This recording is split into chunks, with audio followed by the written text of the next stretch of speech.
오늘 말씀은 잠언 12장 15절부터 28절, 제목은 지혜는 이웃의 인도자입니다. 잠언에서 말하고 있는 지혜는 다양한 모습으로 표현이 되었습니다. 앞서 말씀을 드렸듯이 생명나무가 대표적인 것이고 또 많이 언급되고 있는 의인도 그러합니다. 본문에 등장하는 슬기, 입술의 열매, 공의, 부지런함도 동일한 관점에서 보시면 되겠습니다. 하나님의 지혜로 무장된 사람의 삶은 말씀드린 모습으로 나타난다는 겁니다. 그러니 지혜가 사람이 살아가는 세상을 얼마나 풍요롭게 하며 행복하게 하는지를 알 수가 있습니다. 지혜가 이렇게 우리의 삶을 윤택하게 한다면 그 반대의 삶은 어떨까요? 즉, 지혜롭지 못한 자의 삶은 어둠이며 답답이며 거짓입니다. 소위 하나님의 말씀과 무관한 삶이란 그 자체가 불행이라는 겁니다. 그럼 구체적으로 어떤 모습일까요? 하나씩 말씀드려 보겠습니다. 18절, 칼로 찌름같이 함부로 말하는 자가 있거니와 지혜로운 자의 혀는 양약과 같으니라. 생활 속에서 칼에 베이는 경우가 종종 있습니다. 반면 칼에 찔리는 경우는 많지 않을 거예요. 그것도 깊숙이 말입니다. 큰 사건 사고를 당하지 않았다면 경험할 수 없는 칼에 찔리는 아픔은 다름 아닌 말에 의해 이루어진다고 합니다. 이 말씀대로 실제 우리의 삶에서 이런 경우가 허다합니다. 소위 권력을 가졌다고, 재물을 가졌다고, 직위를 가졌다고 말로 사람의 폐부를 깊숙이 찌르는 경우가 얼마나 많습니까? 직장 생활을 하시는 분들 가운데 이런 경험을 적어도 한 번 이상은 했으리라 믿어집니다. 어떻습니까? 동의가 되십니까? 심지어 가정에서도 이런 일들이 부지기수 아닐까요? 부모가, 조부모가, 때론 형제 자매들에 의해 정제되지 않은 말들이 우리의 심장을 찌르곤 합니다. 이런 것이 상처가 되고 쓴뿌리가 되고 트라우마가 되곤 합니다. 그럼 왜 이런 일들이 일어날까요? 그것은 하나님의 말씀에 지배를 받지 않기 때문입니다.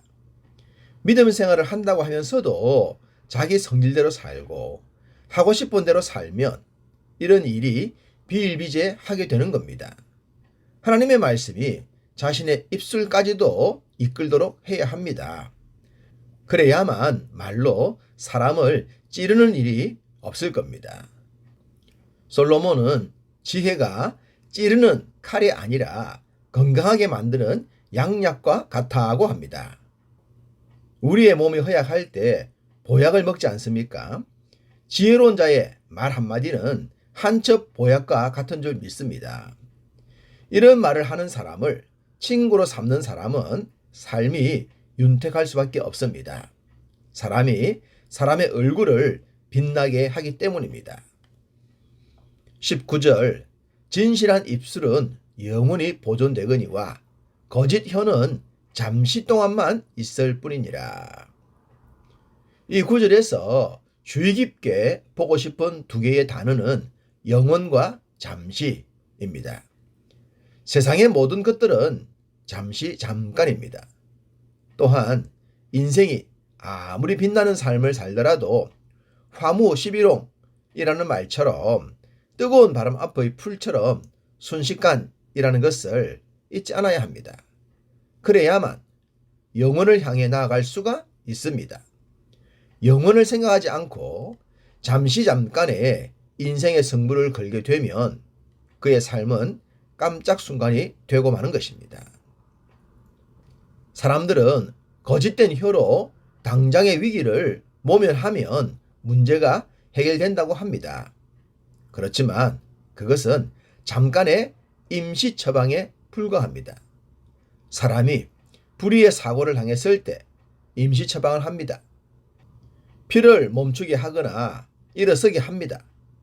피가 멈췄다고, 잠시 일어섰다고 문제가 없다고 할 수는 없지 않습니까? 급히 병원으로 가서 근본적인 처치를 해야 합니다. 그래야만 정상적인 삶을 살 수가 있겠죠. 거짓된 혀로 잠깐의 삶을 사는 사람은 결코 돌이킬 수 없는 큰 난관에 봉착하게 됩니다.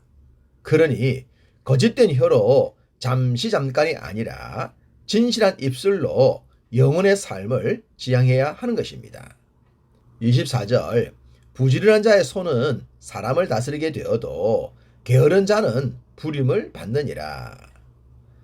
저는 성경에서 하나님의 열심이라는 단어를 아주 좋아합니다. 하나님의 열심이 인류를 구원하셨고 그 열심이 예수 그리스도를 통해 나타났기 때문입니다. 또한 믿음의 사람들도 하나님의 열심을 배웠습니다. 광야에서 양을 쳤던 목동 다윗은 특별한 열심의 사람이었습니다. 그런 다윗을 하나님께서 왕으로 섭외하지 않으셨습니까?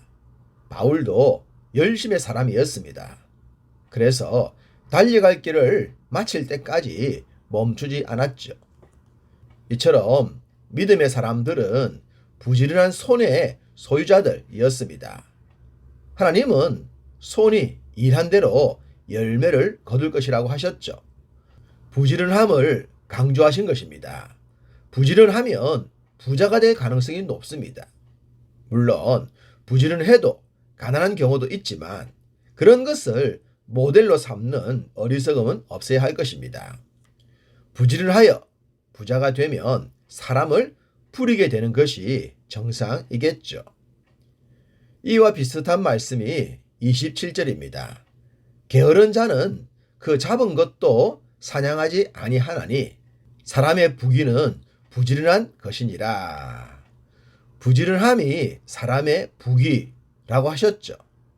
잠언이 기록되던 농경시대나 목축시대는 특별히 부지런함이 부의 큰 역할을 했을 것입니다.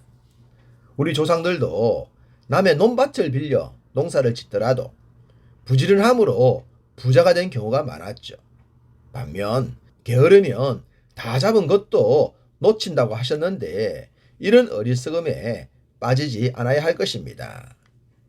부지런하고 게으른 것, 그것이 대부분은 개인의 삶과 연결됩니다. 물론 가장이라면 가족들의 생계와도 관련이 있겠죠. 어쨌든 자신과 가족 그 정도에 머물 겁니다. 그러나 의인의 삶은 그렇지 않습니다. 26절, 의인은 그 이웃의 인도자가 되나 악인의 소행은 자신을 미혹하느니라. 성경이 말씀하시는 지혜자의 삶은 단순하게 개인의 삶에 만족하는 것이 아닙니다.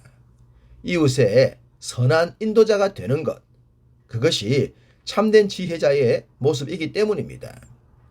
우리는 좋은 지도자 한 사람이 얼마나 선한 영향력을 나타내는지 잘 알고 있습니다. 이스라엘의 왕정시대만 보더라도 선한 왕 한 사람이 백성들과 나라를 행복하게 만들었습니다. 우리나라도 그런 왕들이 있었지 않습니까? 그러니 하나님의 말씀에 무장되어서 선한 지혜자가 되고 의로운 자가 되어서 많은 사람들을 복된 길로 인도하는 삶을 살아야 할 것입니다. 그것을 위해 공부하고 그것을 위해 돈을 벌어야 합니다. 특별히 사업을 하는 성도들은 이러한 목적의식을 항상 되새겨야 할 줄로 믿습니다. 하나님은 의인에게 어떤 재앙도 임하지 않는다고 했는데 믿는 우리가 이런 삶을 살아야 하지 않겠습니까? 그래야만 우리와 함께하는 모든 이들에게도 복이 될 것입니다.